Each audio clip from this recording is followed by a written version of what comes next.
क्या आपने कभी सोचा है कि रामायण के सबसे महान भक्त हनुमान जी महाभारत जैसे अलग युग की कहानी में कैसे आ सकते हैं?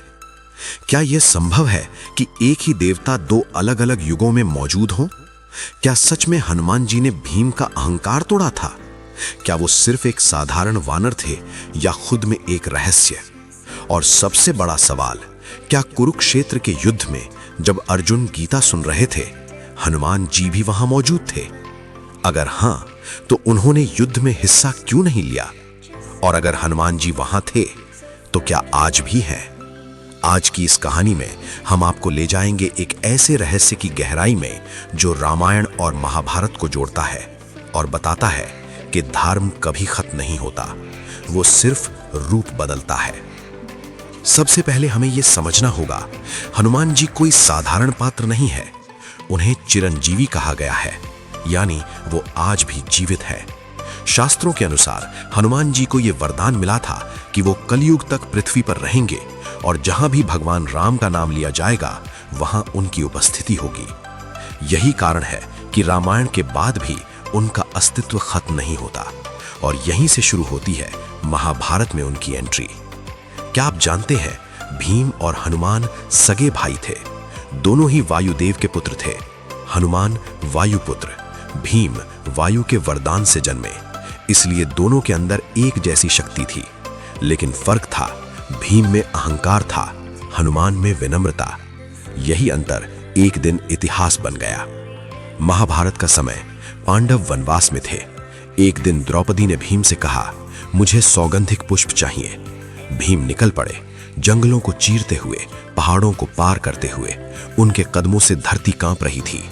लेकिन अचानक उनके रास्ते में एक बूढ़ा बंदर लेटा हुआ था। भीम ने कहा, हट जाओ मेरे रास्ते से। बंदर ने शांत स्वर में कहा, मैं बूढ़ा हूं, तुम ही मेरी पूंछ हटा दो। भीम हंसे, मेरे लिए ये क्या बड़ी बात है।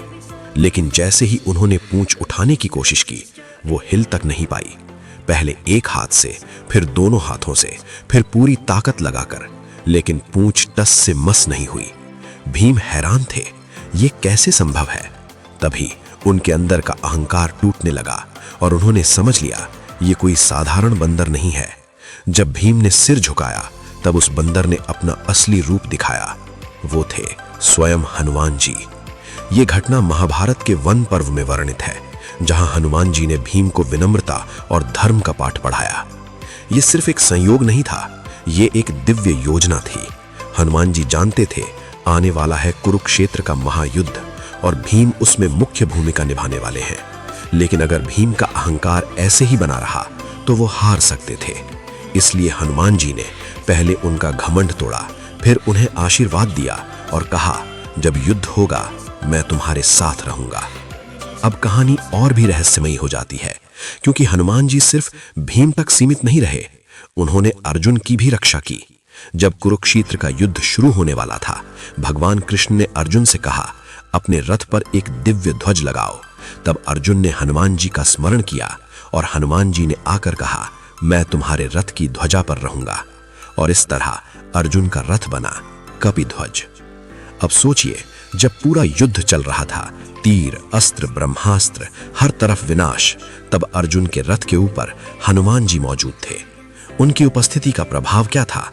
उनका गर्जन शत्रुओं का मनोबल तोड़ देता था। अर्जुन को अद्भुत साहस मिलता था और रथ की रक्षा होती थी। शास्त्रों में वर्णन है कि हनुमान जी की उपस्थिति ने पांडवों को अदृश्य शक्ति दी। युद्ध खत्म हुआ, कौरव हार गए, सब कुछ शांत हो गया। लेकिन तभी भगवान कृष्ण ने अर्जुन से कहा, पहले तुम रथ से नीचे उतरो। अर्जुन उतर गए, फिर कृष्ण भी नीचे उतरे और जैसे ही हनुमान जी ध्वज से चले गए, अर्जुन का रथ तुरंत जलकर राख हो गया। क्यों?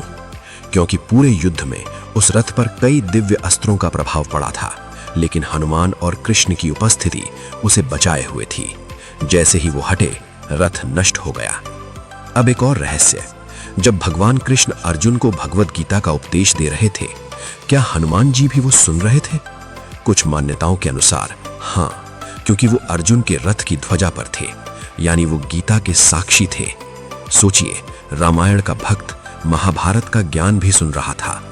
ये दिखाता है कि भक्ति और ज्ञान अलग नहीं, बल्कि एक ही मार्ग के दो रूप हैं। तो अब सवाल यह है, हनुमान जी सिर्फ दर्शक थे या रक्षक? उन्होंने युद्ध में सीधे भाग क्यों नहीं लिया?